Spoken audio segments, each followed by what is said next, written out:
Hello students, फिर से आप सभी का स्वागत है हमारे चैनल संजीत झा क्लासेस पे। तो क्लास 11 सेमेस्टर 2, जैसा कि मैंने 4 कविता और एक कहानी भेरे और भेड़िए पढ़ाए थे, और आज हम दूसरा कहानी पढ़ेंगे जिसका नाम है भाग्य रेखा।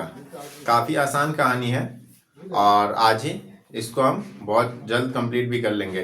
तो भाग्य रेखा जो कहानी है, देख सकते हैं हिंदी का बुक है क्लास 11 का। तो जो भाग्य रेखा कहानी है, ये कहानी बहुत ही आसान है, जैसा कि इसका नाम ही है भाग्य। तो भाग्य यानी कि हमारा किस्मत से संबंधित ये कहानी है।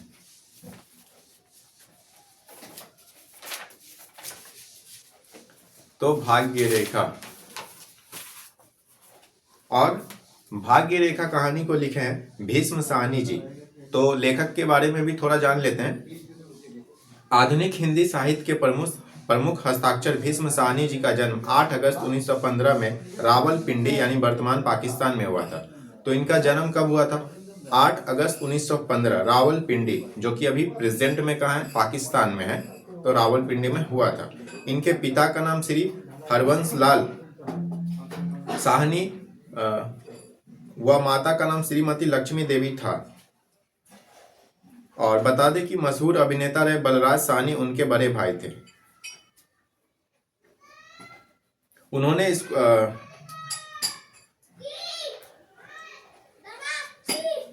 स्कूल में उर्दू व अंग्रेजी की शिक्षा प्राप्त करने के बाद 1937 में गवर्नमेंट कॉलेज लाहौर से अंग्रेजी साहित्य में एमए किया, और इनकी प्रारंभिक शिक्षा घर पर ही हिंदी व संस्कृत में हुई। तो इस तरह से इनके बारे में था। इनका जन्म, माता पिता का नाम, इनके भाई का नाम, इनकी प्रारंभिक शिक्षा, फिर इन्होंने लाहौर से अंग्रेजी साहित्य में एमए किया। सन 1958 में पंजाब विश्वविद्यालय से पीएचडी की उपाधि हासिल की। पीएचडी जो होती है उसकी हासिल की डिग्री। तो हम अब पढ़ते हैं कहानी भाग्य रेखा। भाग्य रेखा कहानी में, जैसा कि नाम ही है भाग्य रेखा यानी किस्मत से संबंधित है। तो सबसे पहले पढ़ने से पहले मैं इसका सारांश बता देता हूँ कि भाग्य रेखा में क्या है ना, 2-3 पंक्ति में, कि भाग्य रेखा मतलब कि लेखक कहना चाह रहे हैं इस कहानी के माध्यम से कि हमें अपने किस्मत के भरोसे नहीं बैठना चाहिए, ठीक है, और हमें ज्योतिष के भी चक्कर में नहीं पड़ना चाहिए। जैसे इसमें ज्योतिष के बारे में भी है कि कैसे एक व्यक्ति ज्योतिष को अपना हाथ दिखाता है और वह उसे ही अपना किस्मत सोचता है कि मेरा खराब है। तो लेखक कहना चाह रहे हैं कि हमें ज्योतिष के चक्कर में नहीं पड़ना चाहिए, हमें अपने किस्मत के भरोसे ही नहीं बैठ जाना चाहिए। किस्मत होती है, जहाँ तक ऐसा नहीं कि किस्मत होती है, लेकिन ऐसा नहीं है कि हमें किस्मत के भरोसे कि मैं तो कर्म नहीं करूँगा और अगर बैठा रहूँगा कि किस्मत में मेरा होगा तो हो जाएगा, ऐसा नहीं होता। हमें अपना कर्म करना चाहिए निरंतर, और अगर किस्मत में होगा तो वो तो होना ही है, लेकिन हमें अपना कर्म तो करना होगा। तो इस कहानी में लेखक यही कह रहा है कि किसी भी व्यक्ति को अपने किस्मत पे सब कुछ नहीं छोड़ देना चाहिए, किस्मत के भरोसे नहीं बैठे रहना चाहिए कि किस्मत में होगा तो हो जाएगा। हमें निरंतर कर्म करते रहना चाहिए। कर्म ऐसा होता है कि अगर आपके किस्मत में नहीं भी लिखा होगा तो कर्म करने से क्या पता आपकी किस्मत में आ जाए, तो ये भी हो सकता है। और बाकी तो हमें इंसान को हम तो अपने फ्यूचर को देख नहीं सकते, अपने किस्मत को देख नहीं सकते। तो हमारे कंट्रोल में सिर्फ हम जो कर सकते हैं वो कर्म ही है। तो हमें निरंतर लगातार अपना कर्म करते रहना चाहिए।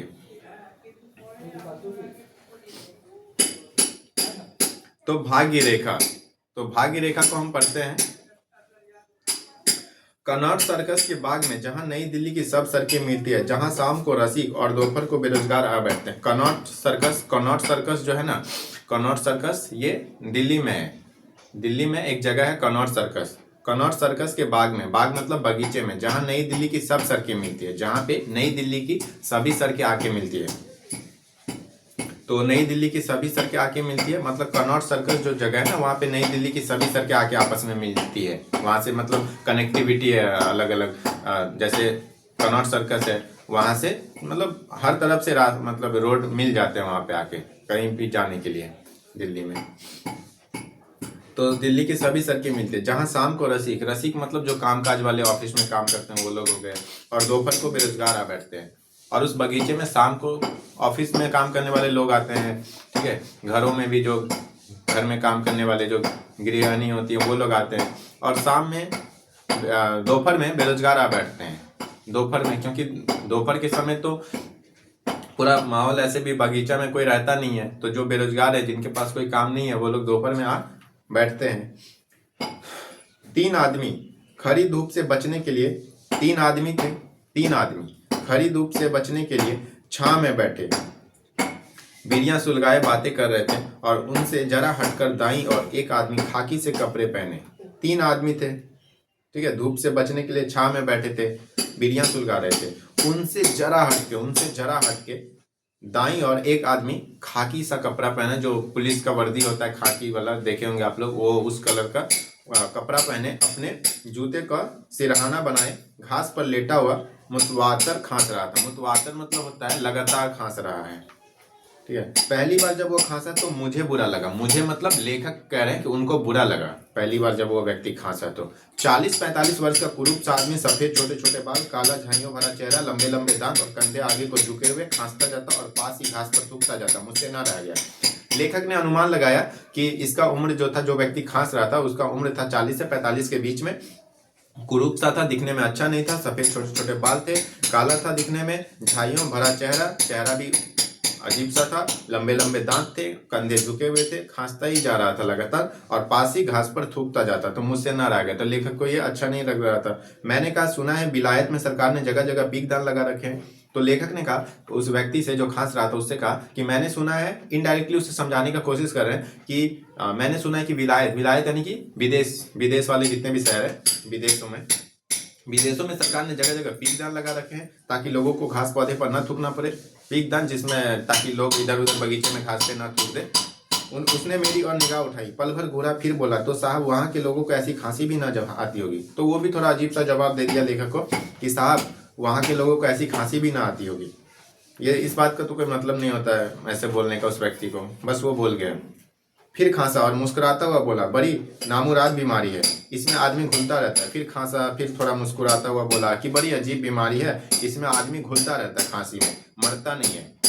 मैंने यानी लेखक ने सुनी अनसुनी करके जेब में से अखबार निकाला और देखने लगा, पर कुछ देर बाद कनखियों से देखा तो वह मुझ पर टकटकी बांधे मुस्कुरा रहा था, ठीक है। मैंने अखबार छोड़ दिया, क्या धंधा करते हो? मैंने अखबार छोड़ दिया, क्या धंधा करते हो?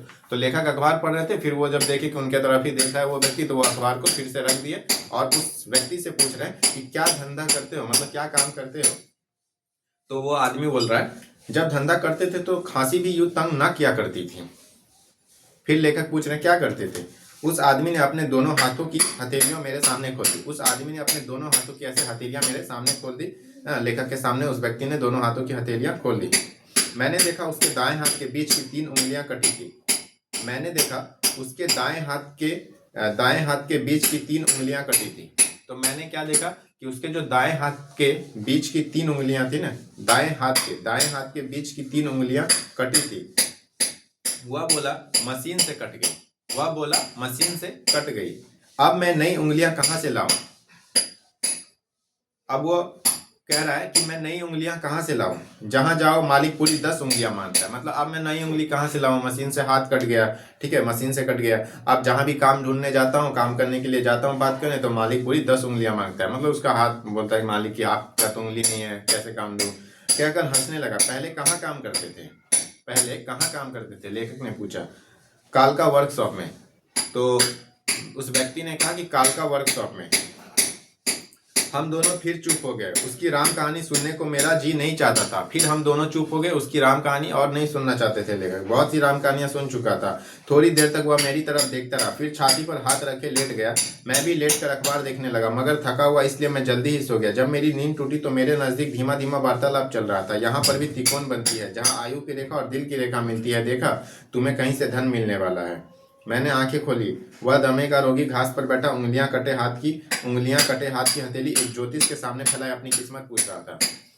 तो इसमें क्या हुआ कि राम कहानियां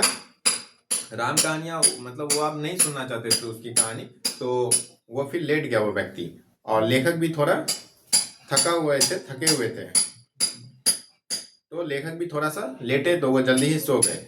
जब उनकी नींद टूटी, लेखक की जब नींद खुली, तो उन्होंने एक आवाज सुना, वार्तालाप मतलब 2 लोगों के बीच बातचीत का आवाज सुना। फिर वही त्रिकोण बनती है जो हाथ में देखे ना कि यहाँ पे 3 रेखा ऐसे मिल रहे हैं, त्रिकोण टाइप का बन रहा है, आयु की रेखा, दिल की रेखा मिलती है, तुम्हें कहीं से धन मिलने वाला है। ठीक है, मैंने आंखें खोली तो ये सब बात कौन बोल रहा था? त्रिकोण बनती है, आयु की रेखा, ये सब एक ज्योतिष, उसी खांसता हुआ जो व्यक्ति था, एक ज्योतिष उस खांसते हुए व्यक्ति को बता रहा था। ठीक है,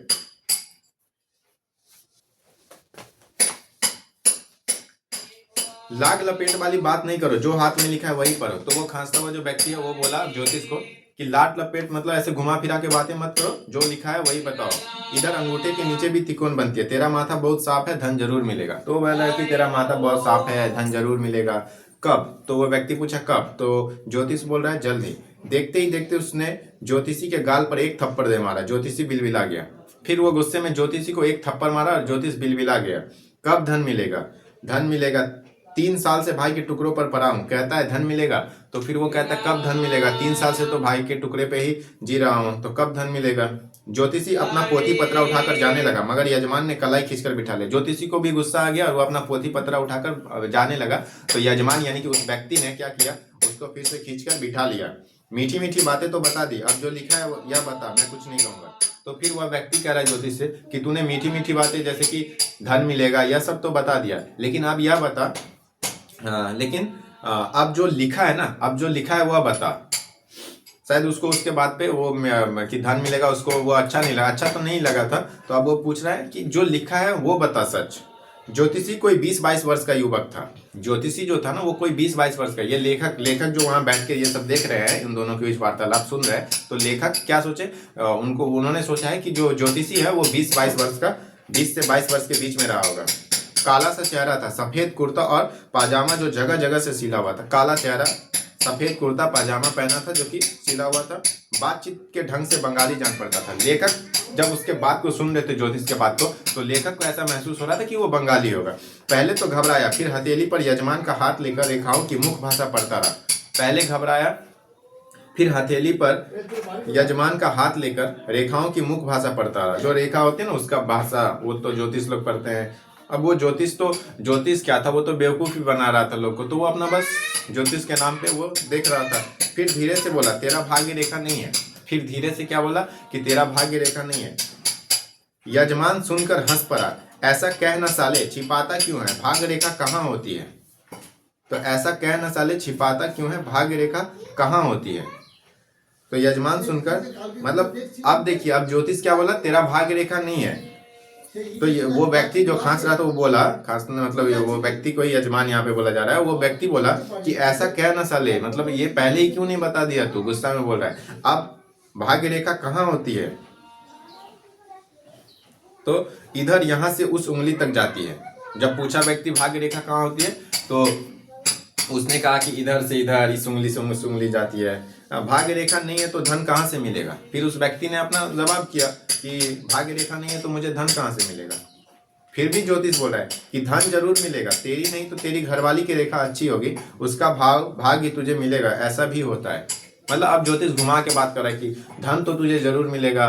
मतलब बेवकूफ किसी भी तरह उसको बनाना ही चाहता है ज्योतिष। तो बोल रहा है धन तो तुझे जरूर मिलेगा, तेरी किस्मत नहीं तो तेरी घरवाली की अच्छी होगी, उसके किस्मत से तुझे मिल जाएगा।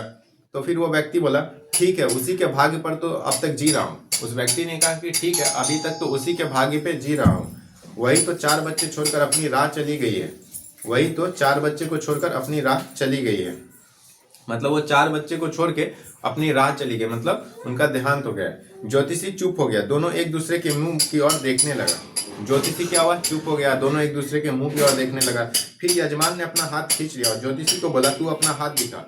फिर यजमान ने हाथ खींच लिया, मतलब उस व्यक्ति ने अपना हाथ खींचा और फिर कहा तू अपना हाथ दिखा, तू अपना हाथ दिखा, तू अपना हाथ दिखा। ज्योतिषी सकुचाया, मगर उससे छुटकारा पाने का कोई साधन न देखकर अपनी हथेली उसके सामने खोल दी। यही तेरा भाग्य रेखा है। ज्योतिषी सकुचाया, मगर उससे छुटकारा पाने का कोई साधन न देखकर अपनी हथेली उसके सामने, मतलब ज्योतिषी का वो अब जो हुआ ज्योतिषी को ये करेगा, मतलब उसका ज्योतिषी अपना गुस्सा ज्योतिषी पे ही उतारेगा कि ज्योतिषी को बोलेगा कि अब तू अपना हाथ दिखा, मैं तेरा हाथ देखूंगा। तो अपनी हथेली उसके सामने खोल दी। ज्योतिषी भी बेचारा अब सोच रहा है उसके पास कोई ऑप्शन नहीं है इससे छुटकारा पाने का, तो वह उसने अपना हाथ उसके सामने खोल दिया। फिर बोला, उस व्यक्ति ने बोला ज्योतिष को, यह तेरी भाग्य रेखा है। तो स्टूडेंट मैं आज जो कहानी है बहुत ही थोड़ा जल्दी में पढ़ा रहा हूँ, वो इसका मतलब यही है सिर्फ, क्योंकि जो ये कहानी है काफी आसान है। आप लोग देख ही रहे किस तरह से उस व्यक्ति को ज्योतिष ने बेवकूफ बनाया। अब वो व्यक्ति अपना गुस्सा ज्योतिष पे उतारेगा, वो उसका हाथ देखेगा, इस तरह से ये सब चल रहा है। काफी आसान भाषा है, तो इसलिए मैं इसको जल्दी से ही, आप लोग उम्मीद करता हूँ आप लोग समझ रहे होंगे, क्योंकि ये काफी आसान लैंग्वेज में लिखा है, तो मैं इसको जल्दी से पढ़ा देता हूँ। हाँ, तेरा भाग्य तो बहुत अच्छा है, कितने बंगले हैं तेरा। अब वो उसको थोड़ा मजा लेगा कि व्यक्ति व्यक्ति पूछ रहा है ज्योतिष से कि तेरा भाग्य तो बहुत अच्छा है, तो बता तेरे पास कितने बंगले हैं। ज्योतिषी ने अपनी हथेली बंद कर ली और फिर पोथी पत्रा सहेजने लगा। दमे के रोगी ने पूछा, बैठ जा इधर, कब से यह धंधा करने लगा ज्योतिषी। वह व्यक्ति समझ गया कि ये एक बेवकूफ बनाने वाला इंसान है, कोई ज्योतिष नहीं है, तो वो पूछ दिया डायरेक्ट क्वेश्चन कि कब से यह धंधा करते हो। तो ज्योतिषी चुप हो गया। दमे के रोगी ने पूछा, कहाँ से आया है। तो ज्योतिषी ने कहा, पूर्वी बंगाल से। पूर्वी बंगाल से अर्थात लेखक जो अनुमान लगा रहे थे बिल्कुल सही था, लेखक को भी लग ही रहा था बंगाली है, तो सही था। शरणार्थी है, व्यक्ति ने पूछा शरणार्थी है, तो उसने बोला हाँ। शरणार्थी मतलब यहाँ बस यही सब काम वाम के लिए आया है, मतलब जो देख रहे लोगों को बेवकूफ बनाने, ठीक है। तो ज्योतिषी ने कहा हाँ।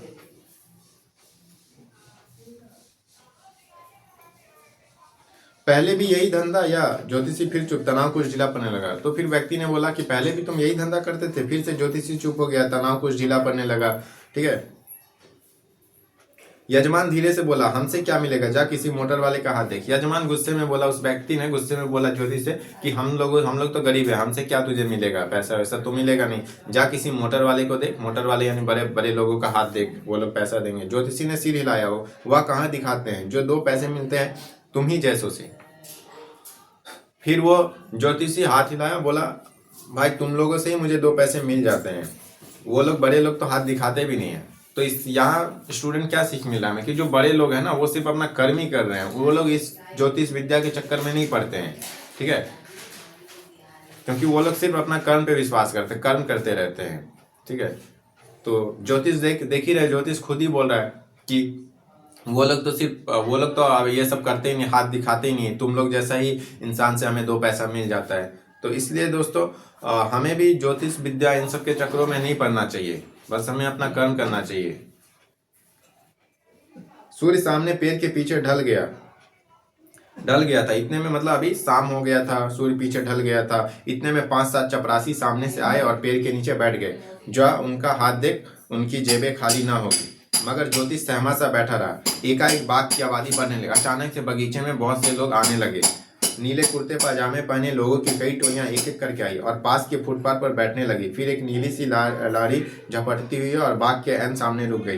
उनमें से 15-20 लठधारी पुलिस वाले उतरे और सड़क के पार एक कतार में खड़े हुए। तो स्टूडेंट मैं बता देता हूँ आप लोगों को कि इसमें क्या है ना, आगे यहाँ से कहानी थोड़ा अलग मोड़ लेती है।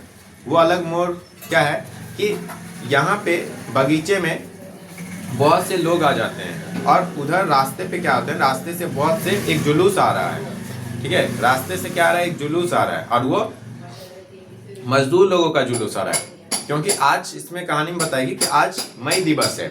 मई दिवस यानी मजदूर का दिवस जो होते हैं 1 मई, तो वो मजदूर दिवस है और उस दिन मजदूर लोग अपना जुलूस निकाले हैं। किस लिए? क्योंकि उनके साथ कुछ गलत हुआ था, उन पे गोलियां चली थी। उस दिन नहीं, बहुत पहले उन पे गोलियां चली थी, ठीक है। तो इस वजह से वो लोग क्या कर रहे हैं, जुलूस लेके आ रहे हैं, ठीक है। और आज ही के दिन, मतलब जिस दिन, आज अगर मजदूर, आज जैसे समझिए, ऐसे समझिए कि आज अगर मई डे है तो मजदूर दिवस है, तो आज तो मजदूर अपना प्रदर्शन कर रहे हैं, जुलूस निकाले हैं, तो आज ही गोली नहीं चली थी। इससे पहले ही इससे पिछले बार जो मई दिवस था ना, मजदूर दिन था, या कभी ना कभी जिस दिन, मतलब दिन यही था, मजदूर दिवस ही था, उस दिन उन लोगों पे गोलियां चली थी। इस वजह से वो क्या हुआ कि आज वो लोग जुलूस निकाले हैं, प्रदर्शन करेंगे। तो यहाँ हमें लेखक यह सीख देंगे कि मजदूर के साथ अगर गलत हुआ है तो वो अपना हक के लिए जुलूस निकाले हैं। किस्मत के भरोसे नहीं बैठ गए कि किस्मत में होगा तो इंसाफ मिल ही जाएगा, ऐसा नहीं है। उन लोगों ने अपना जुलूस निकाला, ठीक है, प्रदर्शन किया, जुलूस निकाला, अपने हक के लिए आवाज उठाया, हिम्मत दिखाया। उसी तरह से लेखक कहना चाह रहे कि हमारे साथ भी अगर कुछ गलत होता है तो हमें भी अपना आवाज उठाना चाहिए। हर चीज को किस्मत पे नहीं छोड़ना चाहिए।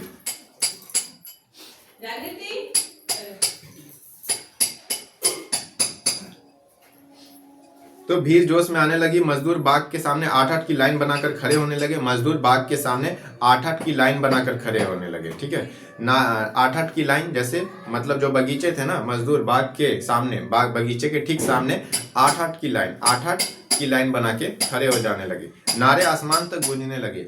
नारेबाजी कर रहे हैं वो लोग, तो बहुत दूर तक आवाज जा रही है। ठीक है, मजदूरों ने झंडे उठाए और आगे बढ़ने लगे। मजदूर झंडा उठाए थे हाथों में और आगे बढ़ने लगे। पुलिस वालों ने लाठियां उठा ली और साथ साथ जाने लगे। साथ में जब भी आप लोग स्टूडेंट जानते हैं कि कोई भी जुलूस निकलता है तो ये पुलिस भी रहते हैं ताकि कुछ हंगामा ना हो जाए, कुछ गलत ना हो जाए। फिर वह भीमाकार जुलूस धीरे धीरे आगे बढ़ने लगा। कनौज सर्किस की मालदार धूली पुत्ती दीवारों के सामने वह अनोखा लग रहा था, जैसे नीले आकाश में सहमा अंधियारे बादल करवटें लेने लगे। धीरे धीरे चलता हुआ जुलूस उस ओर घूम गया जिस तरफ से पुलिस की गाड़ियां आई थी। ज्योतिषी अपनी उत्सुकता में बेंच के ऊपर आ खड़ा हुआ था। दमे का रोगी अब भी अपनी जगह पर बैठा एक टक जुलूस की ओर देख रहा था।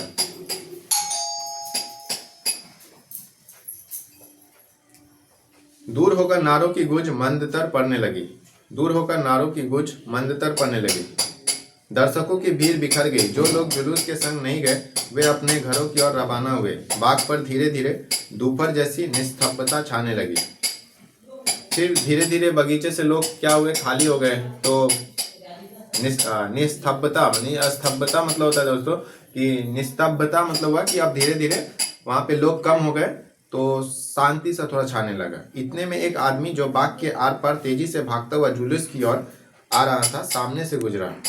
इतने में एक आदमी क्या हुआ जो बाग के आर पार तेजी से भागता हुआ जुलूस की ओर आ रहा था ना, सामने से गुजरा। दुबला सा आदमी, मैली गंजी और जांघिया पहने हुए। यजमान ने उसे रोक लिया। वही जो यजमान यानी जो खांसता हुआ व्यक्ति था, उसने उसे रोक लिया। क्यों दोस्त, जरा इधर तो आओ। फिर उसने बोला, क्यों दोस्त, जरा इधर तो आओ, क्या है? तो वह उस व्यक्ति ने बोला कि क्या है, जो भाग के आ रहा था। यह जुलूस कहाँ जाएगा? तो उस दमे का रोगी ने पूछा कि यह जुलूस कहाँ जाएगा? तो उस व्यक्ति ने कहा, पता नहीं, सुनते हैं अजमेरी गेट दिल्ली दरवाजा होता हुआ लाल किले जाएगा, वहाँ जलसा होगा, वहाँ तक पहुँचेगा भी। यह लठधारी जो साथ जा रहे हैं यानी पुलिस वाले, जो रास्ते में गड़बड़ हो गई तो? अरे गड़बड़ तो होती ही रहती है, तो जुलूस रुकेगा थोड़ी, कहता हुआ वह आगे बढ़ गया। दमे का रोगी जुलूस के ओझल हो जाने तक टकटकी बांधे उसे देखता रहा। फिर ज्योतिषी के कंधे को थपथपाता हुआ उसकी आंखों में आंखें डालकर मुस्कुराने लगा। ज्योतिषी फिर कुछ सकुचाया, घबराया। यजमान बोला, देखा साले? हाँ देखा है। अभी भी यजमान की आंखें जुलूस की दिशा में अटकी हुई थी। फिर मुस्कुराते हुए अपनी उंगलियां कटी हथेली ज्योतिषी के सामने खोल दी। फिर देख हथेली, साले तू कैसे कहता है कि भाग्य रेखा कमजोर है? फिर से ये सब होने के बाद अभी भी यजमान की आंखें जुलूस की दिशा में अटकी थी। वह जो यजमान यानी कि वह जो दमे का रोगी था, जुलूस की दिशा में अटकी हुई थी। ठीक है, उसकी आंखें। फिर मुस्कुराते हुए अपनी उंगलियां कटी हथेली ज्योतिषी के सामने खोल दी। फिर से वो अपनी कटी उंगलियां ज्योतिषी के सामने खोल दी और फिर देख हथेली, और ज्योतिषी से कहा कि फिर से देखो मेरा हथेली कि भाग्य रेखा कमजोर है। मतलब वह व्यक्ति कह रहा है, दमे का रोगी, ज्योतिषी से कि तू कैसे कहता है कि भाग्य रेखा कमजोर है। और फिर बाएं हाथ से छाती को थामे जोर जोर से खांसने लगा। तो कहानी जो है कुछ इस तरह से यहीं खत्म होती है। और मैंने संदेश तो पहले भी बता दिया कि लेखक हमें यही संदेश देना चाहते हैं कि हमें ज्योतिषी के चक्कर में नहीं पड़ना चाहिए और अपना कर्म करना चाहिए।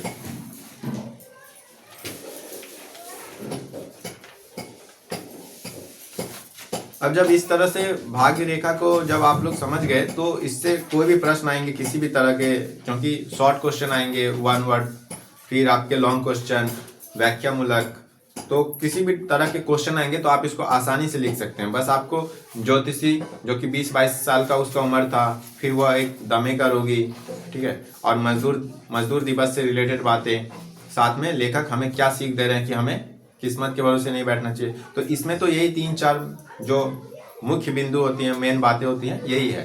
तो आप लोग आसानी से लिख लेंगे कोई भी प्रश्न आएगा तो।